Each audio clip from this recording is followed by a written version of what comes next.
চশমা museum, a house of world class, জলট্যাক মোড়, বহরমপুর মডার্ন হোটেলের সামনে। ভগবানগোলার বহু আলোচিত বাবর আলী হত্যা মামলায় ঐতিহাসিক রায় দিল ফাস্ট ট্র্যাক আদালত। বিচারক ঋষি কুশারি দুই প্রধান অভিযুক্ত গোলাম শেখ ও মিঠু শেখকে যাবজ্জীবন কারাদণ্ডের নির্দেশ দিয়েছেন। সাথে যথাক্রমে 50 ও 25,000 টাকার জরিমানারও নির্দেশ দেওয়া হয়েছে। 2024 সালের 16ই আগস্ট সকালে বাড়ির সামনে ব্রাশ করার সময় মাথায় গুলি করে খুন করা হয়েছিল বাবর আলীকে। রাস্তা আন্দোলনকে কেন্দ্র করে পুরনো বিবাদের জেরে এই খুন বলে জানান পুলিশ। এ রায়ে নিহত পরিবার ন্যায় বিচার পেলেও রায়ে অখুশি আসামি পক্ষ।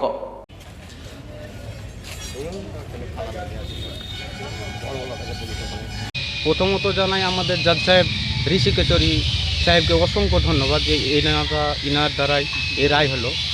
তারপরে পুলিশ ডিপার্টমেন্ট আছে, আপনার আয়ু আমাদের ছিল মাধববান, আপনার মানস দাস, তারপর উত্তম গড়াই।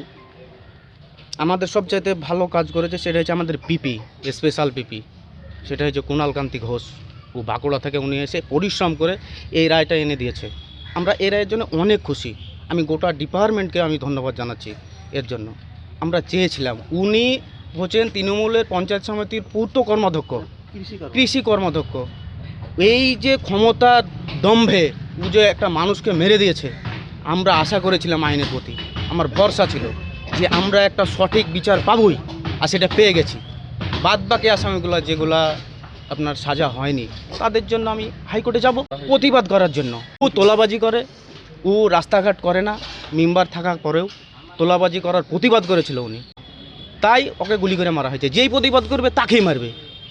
ও আর পেছনে আপনার তৃণমূলের হাত, তো তখন তৃণমূল সরকারের রমরমা বাজার, তৃণমূল সরকারের কারণেই ও আর এত শক্তিশালী হয়ে উঠেছিল, ওকে কেউ থামাতে পারেনি। ওর বিরুদ্ধে কেউ অভিযোগ করতে না। অবশ্যই খুশি, বহুত খুশি, আপনাকে বুঝাতে পারবো না যে কি খুশি আমি আজকে। আমাদের পরিবার, আমি আরিফ হোসেন, আমি এই কেসের বাদী। আমাদের পরিশ্রম একদিনের নয়, বিগত 2 বছর ধরে প্রায় এই কেসটা চলছে এবং এই কেসটায় বিভিন্ন স্তরে বিভিন্ন রকম সাক্ষী তারা এসছে, কোর্টের সামনে বিভিন্ন রকম সাক্ষী দিয়ে গেছে।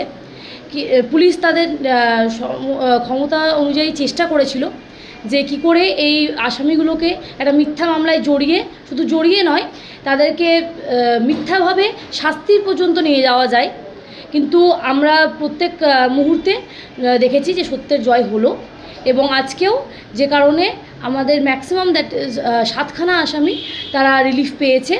কোর্ট এখান থেকেই তাদেরকে অ্যাকুইট করেছে এবং বাকি 2জনও আমরা আশাবাদী যে হাইকোর্টে গিয়ে খুব দ্রুতই অ্যাকুইটেড হবেন।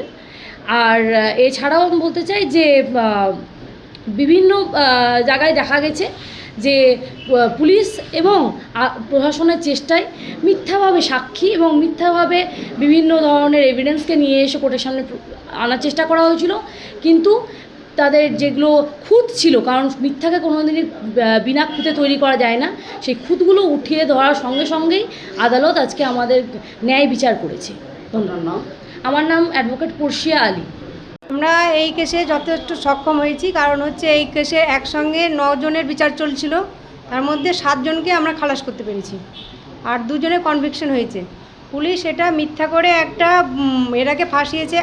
পুলিশ যদি চাইতো আসল আসামিকে নিতে, তাহলে পরে ও নিশ্চিত অন্য মোড় নিত ঘটনায়। পুলিশ এটা ভুল, মানে তদন্তটাই ভুলভাল করে, মানে মিথ্যে তদন্ত করেছে। ঠিকভাবে তদন্ত করলে অন্য রকম রেজাল্ট হতে পারতাম। আমরা অবশ্যই ইয়েতে যাব, হাইকোর্টে যাব এবং আমরা বিচার পাবো, আমরা অবশ্যই খালাস হব। আমার নাম সাহানা পারভিন।